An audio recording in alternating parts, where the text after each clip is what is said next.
I must tell you, I was watching on television about 3 hours ago. I was watching other candidates. This place was empty, and now it's full. It was empty. I hate to say it. Now it's full.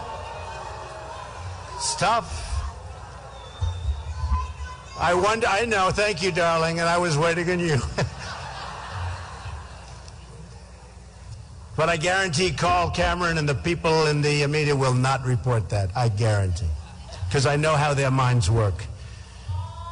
Reuters just came out a little while ago. 34% for Trump, 19 for Carson, 9 for Rubio, 7 for Cruz.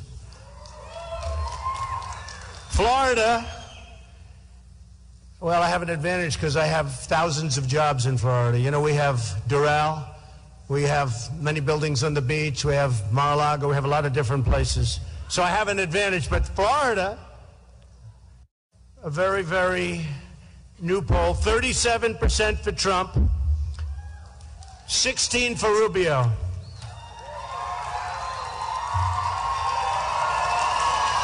I won't tell you what Bush is, but it's not too good. So coming over, I was watching the news, and actually 2 major anchors from 2 networks were very nice today, because they said, whether you like it or not, Trump said this. They're bombing the hell out of the oil fields. You believe it? I've been saying they should have done that for 2 years now, because they're taking the wealth away from ISIS. Now, if you remember when I said it, everybody said, oh, can't do that. Can't do that. I said, why can't you do it? Frankly, we shouldn't have gone to Iraq, but once we went there, we shouldn't have gone out the way we did. And when we did go out, we should have kept the oil, not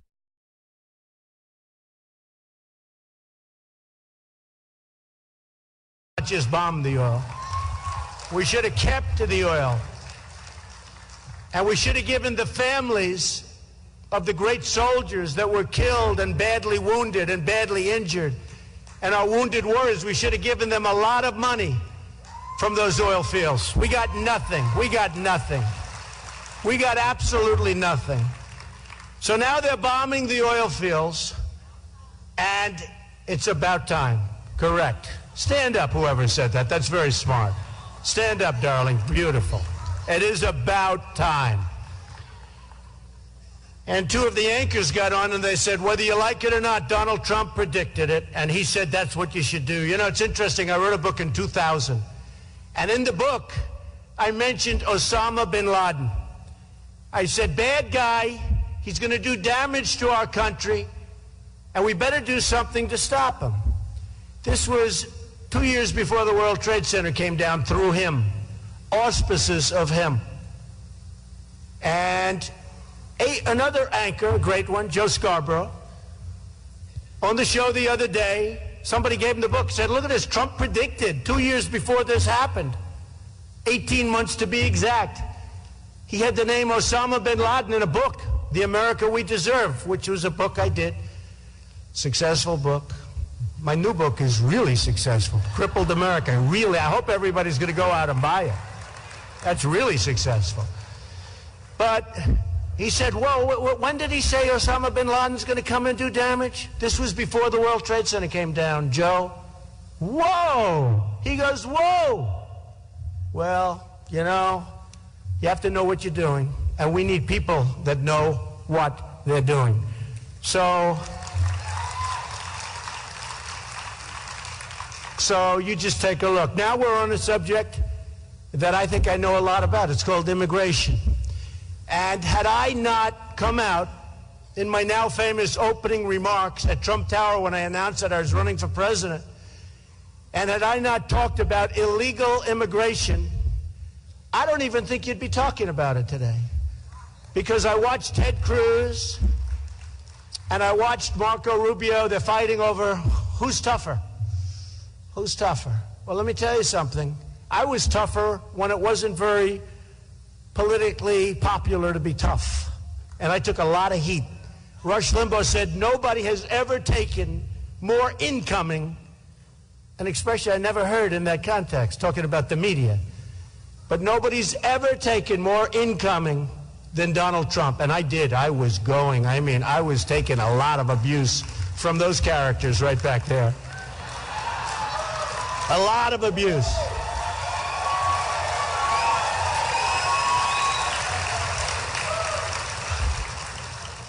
And then people started to say, you know, Trump is right. A lot of problems being caused. And I'm telling you, had I not done that, and had I not mentioned it as a major part, because I have friends that live in different parts of the country, whether it's Texas or Arizona or Los Angeles, where they have a huge problem.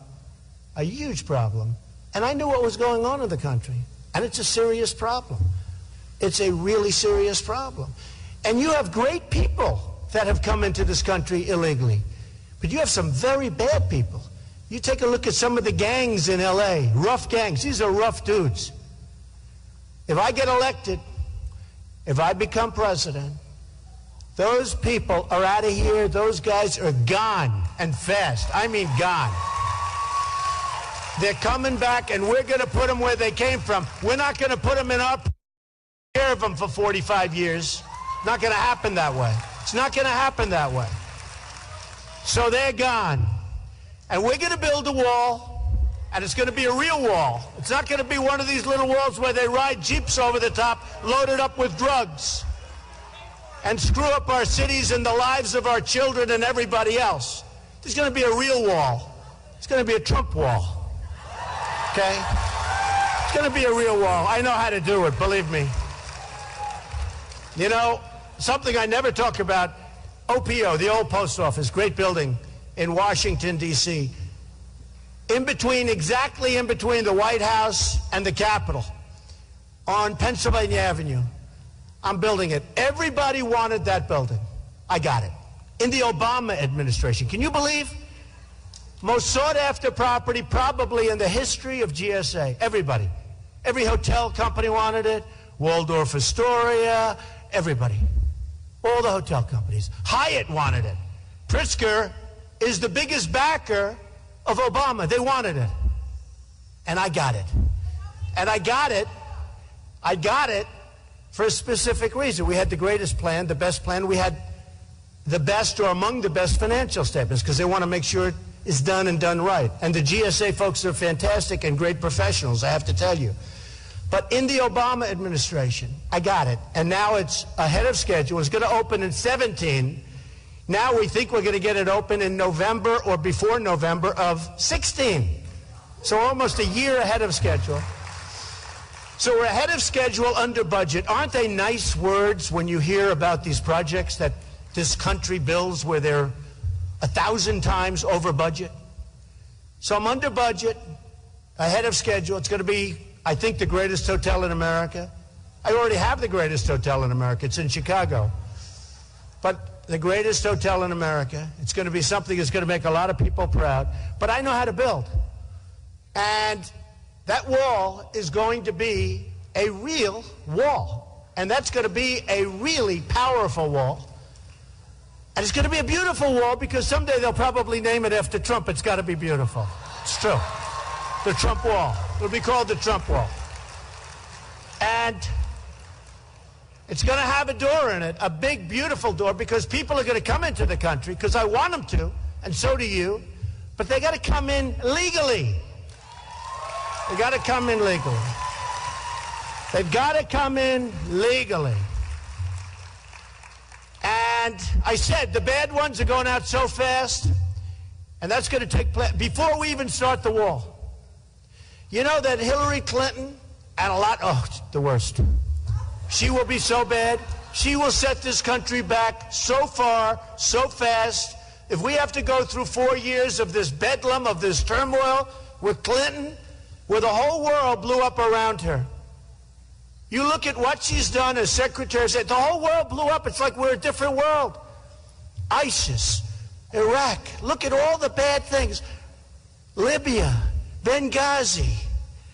All of these things. Just look at what's happened to the Middle East. Look at what's happened to the world. And I say maybe Kerry will go down as being a worse Secretary of State than even Hillary. Because he made a deal with Iran.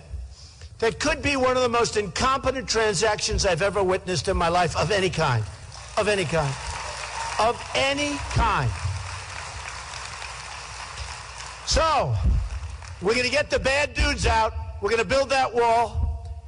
And we're going to take people that are here illegally, and we're going to move them out. Got to move them out. We're a country of laws, and we got to remain that way. We need a border. You can't have a country if you don't have a border. And I talk, you know, all of a sudden the news is talking about Dwight Eisenhower. I like Ike. Everybody liked Ike, except General MacArthur. He didn't like him too much, to be honest. General MacArthur never really understood Ike. Never understood him. MacArthur was tough. By the way, we're going to find a general like MacArthur. And we're going to find a general like George Patton, and we have them. We're going to find a Patton, or we're going to find a MacArthur. And we have them. We have them. They're in there someplace. They don't do as well because they use foul language. They're tough. They're mean. They're nasty. But I don't want mean guys. I want smart guys. If they're mean, that's good, but I want smart guys. I want somebody really tough, but really, really, really smart. You know, I know a lot of tough guys, but they're not smart. Those guys, that's the worst. So we're going to get somebody, we're going to find somebody, I'm good at that, I'm really good at that. We're going to find somebody that's so tough and so smart. And we're going to build up our military, and we're going to make it so powerful and so strong that nobody's ever going to mess with us, folks. Nobody. Nobody.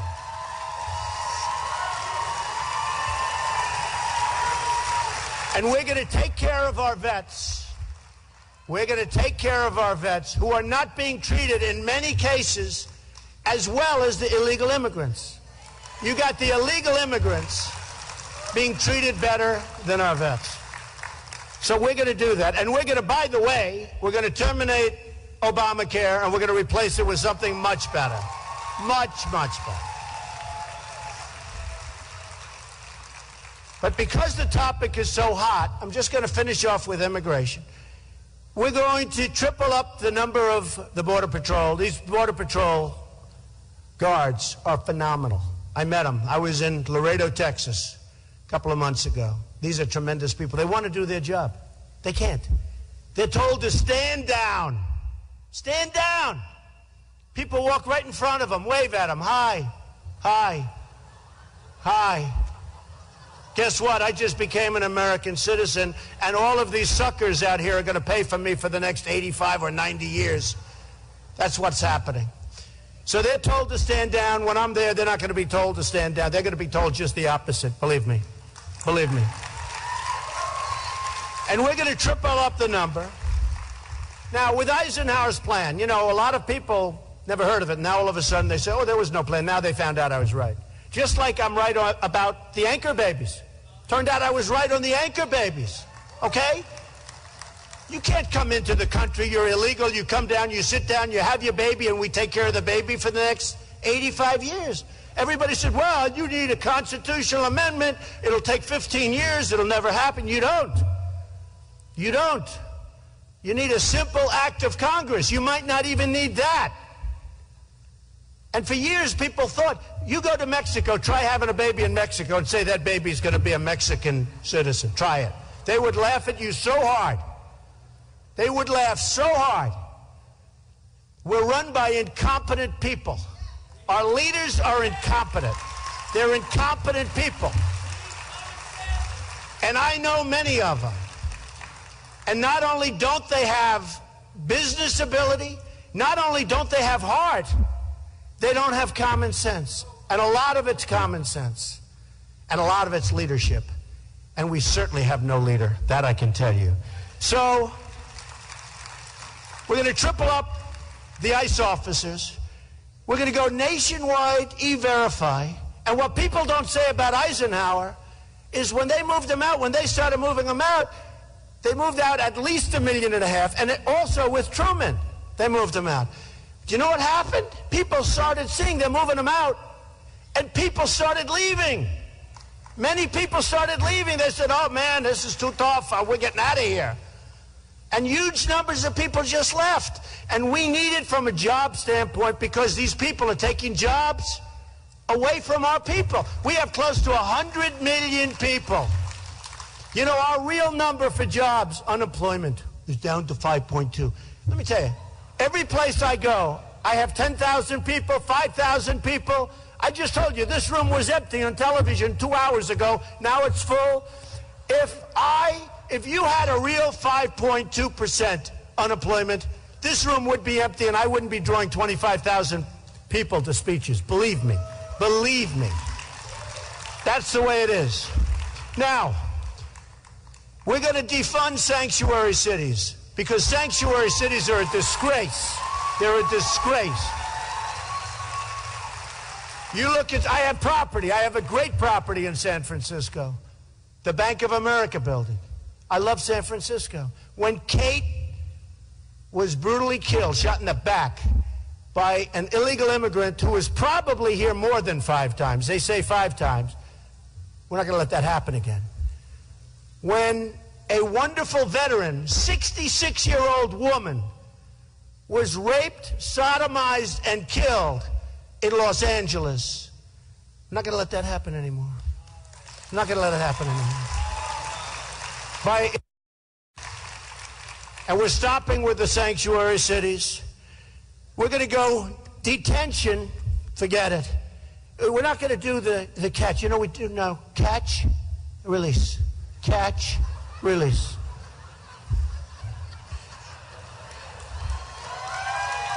Unbelievable.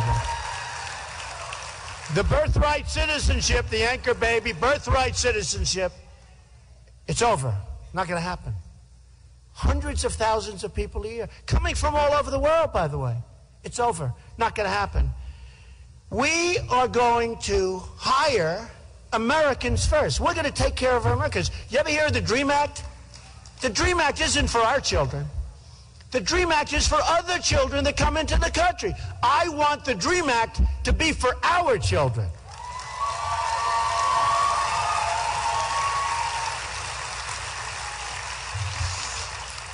So, it's a fantastic honor to be with you.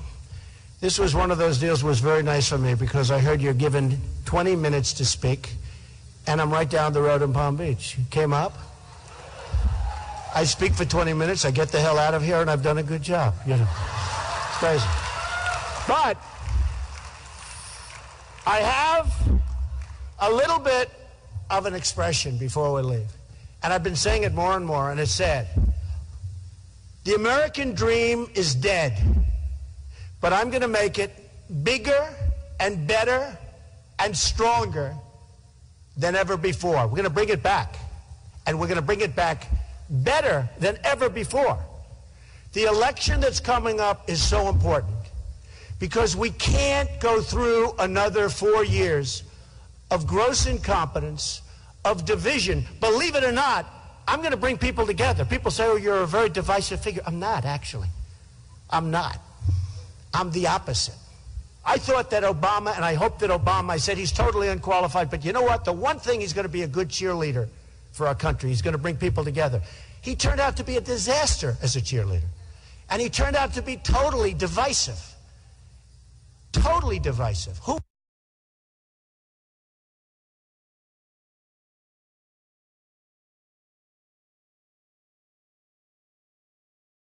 divisive. Who would have thought this possible?